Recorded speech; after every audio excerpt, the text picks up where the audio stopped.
జగన్తో తనకు సిద్ధాంతపరమైన వ్యతిరేకత తప్ప వ్యక్తిగత వైరుధ్యం ఏదీ లేదన్నారు పిసిసి చీఫ్ షర్మిల.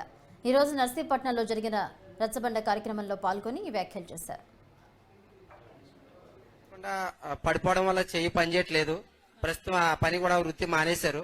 ఆ జీతం డబ్బులు ఇప్పటికీ కూడా మనం అడుగుతుంటే ఎన్ని రోజులు బతికలాడినా సరే 2 నెలలకి 3 నెలలకి ఇవ్వడం తప్ప మిగతా ఇవ్వడం లేదు. ఈ మధ్యన అడిగితే సెక్రటరీ గారు కానీ సర్పంచ్ గారు కానీ ఇస్తాంలే ఇప్పుడు ఇవ్వకపోతే తర్వాత ఇస్తామనేసి వాయిదాలు వేసుకుంటూ ఎప్పుడో ఉన్నప్పుడు మాత్రమే ఇవ్వడం చేయడం చేస్తున్నారు.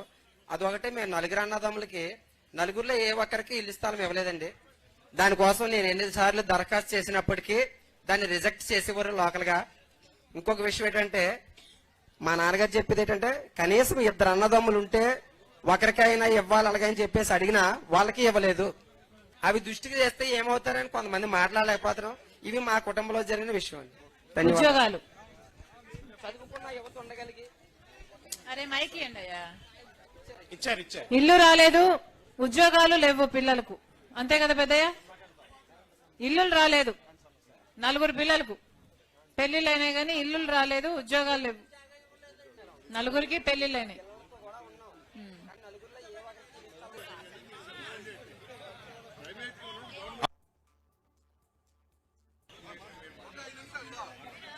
అటు ప్రభుత్వము పట్టించుకోదు, పోనీ ప్రతిపక్షమైనా నిలబడి కొట్లాడుతుందా చంద్రబాబు గారు అంటే ఆయన కూడా పట్టించుకోడు.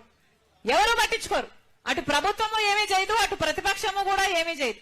మరి ప్రజలు ఎవరికి చెప్పుకోవాలి? ఎక్కడికి పోవాలా? రాజశేఖర రెడ్డి గారు ఉన్నప్పుడు వ్యవసాయము రైతు అంత బ్రహ్మాండంగా చూసుకున్నారే. మరి ఆయన కొడుకైన జగనన్న గారు వ్యవసాయాన్ని ఇంత నిర్లక్ష్యం చేస్తుంటే మరి ఇది రాజశేఖర రెడ్డి గారి ఆశయాలను నిలబెట్టినట్టు ఎలా అవుతుందో మీరే ఆలోచన చేసుకోండి.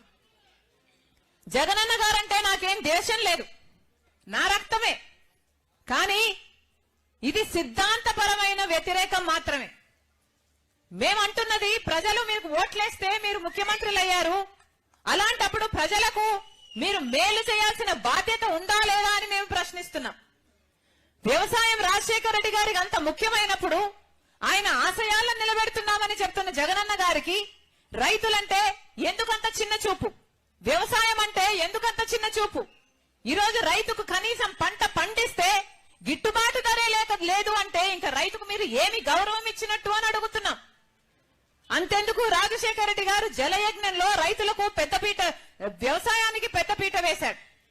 జలయజ్ఞంలో రాజశేఖర రెడ్డి గారు ఎన్నో ప్రాజెక్టులను చేపడితే 54 ప్రాజెక్టులను చేపడితే 12 ప్రాజెక్టులు ఆయనే పూర్తి చేస్తే 42 ప్రాజెక్టులు మిగిలిపోతే ఆ రోజు జగనన్న గారు చెప్పిన మాట, రాజశేఖర రెడ్డి గారు దివంగత మహానేత రాజశేఖర రెడ్డి గారు తలపెట్టిన అన్ని ప్రాజెక్టులను నేను పూర్తి చేస్తానని చెప్పిన జగనన్న గారు మళ్ళీ ఒక ప్రాజెక్టును కూడా ముట్టుకోలేదు. రాజశేఖర రెడ్డి గారు ఏ ప్రాజెక్టుల పనులు చేసి వెళ్లారో ఆ తర్వాత మళ్ళా తట్టెడు మట్టి కూడా ఎత్తిపోసిన పాపాన పోలేదు.